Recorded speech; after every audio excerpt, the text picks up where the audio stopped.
Delta Station. Written by Ronald McQueen. An AI-free script. Delta Station. Fade in. Exterior, space. Indeterminate. A space station spins slowly against the backdrop of Jupiter, a huge wheel revolving gracefully around a central hub. As it spins, damage comes into view. An extended solar array hangs loose, and a section of the station is blackened by fire and explosion. A small EV craft emerges from behind the station and heads towards the planet below to the sounds of crying and screaming. The sounds fade as the craft disappears toward the planetary asteroid field. There's a bright flash as the EV strikes something, and flaming debris flies out in all directions. Cut 2. Interior, Station Command Center. Same time. The walls are densely packed with equipment.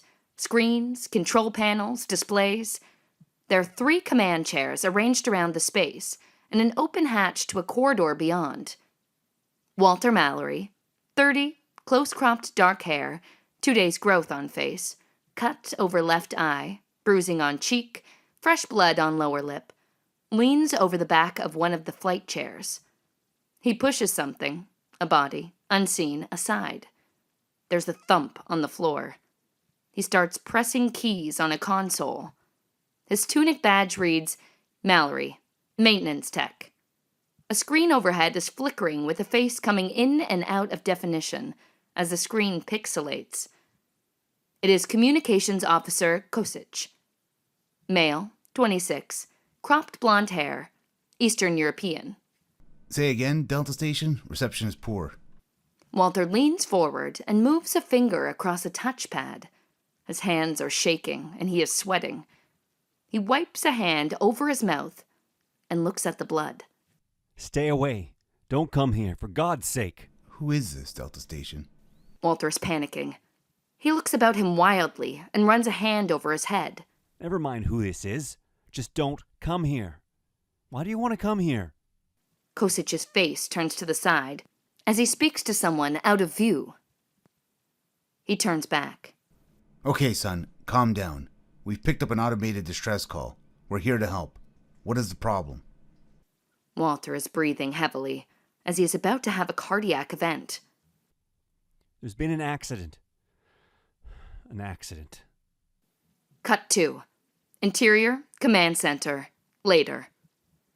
The hatch to Command Center cycles upwards, and Walter climbs through. He has a plaster over the wound to his forehead.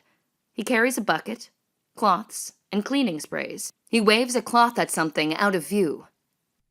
Come on, Ripley. Get out of here.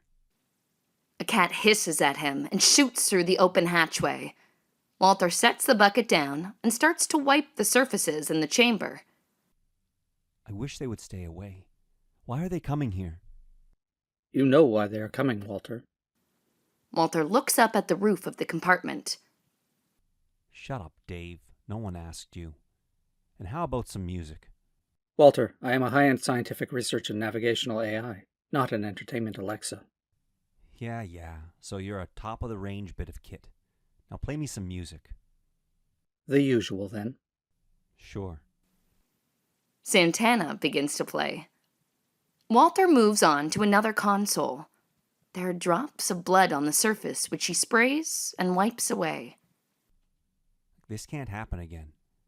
There must be a way to stop this. Dave? Did you not ask me to shut up?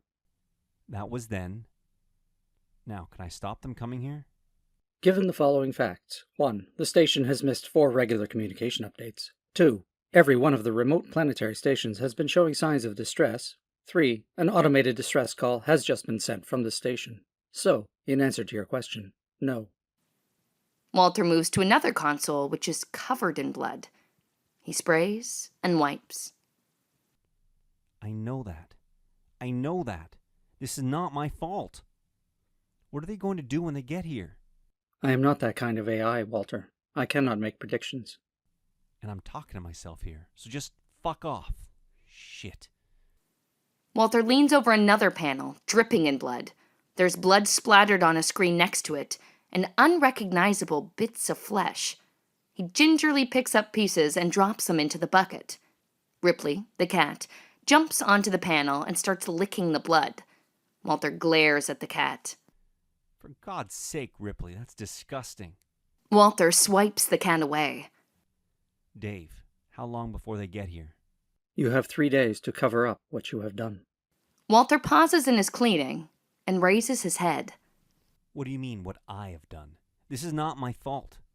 And anyway, you're as much to blame.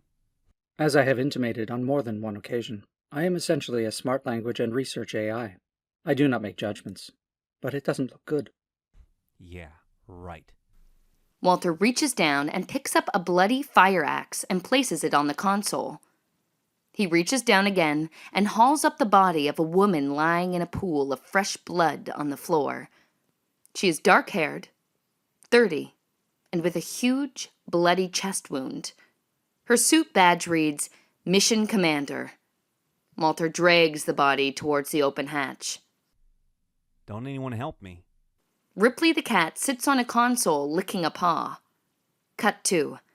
Interior station mess room. Indeterminate.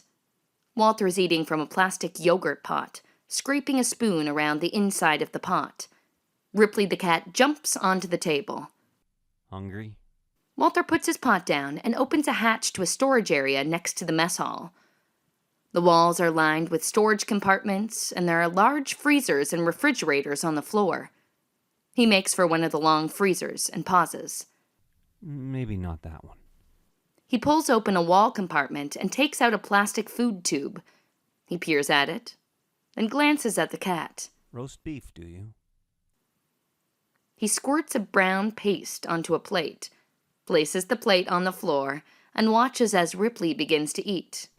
And use the goddamn litter box. Walter sits and picks up his own pot. There's a distant metallic clang, and he flinches. He puts down the pot. That's not going to go away, is it, Dave? Of course not, Walter. None of it is. If you fail to act, it will continue with a frequency of every 23 minutes, which, as you know, is the rotational period of this station. I'm going to have to go outside, aren't I? Cut 2. Interior small space lock. Later. Walter stands in the lock, snapping on suit gloves. He slips a suit knife into his belt and looks at the outer lock door. He sighs heavily. I hate fucking space. He slips on his helmet, twists it to lock it, and flips a wall switch. Cut 2. Exterior space lock. Moments later. The door lock opens and a space-suited Walter drifts out. He jets away from the station towards the backdrop of Jupiter, then turns to look at the station, which is rotating slowly in front of him. Dave, how long before the next one?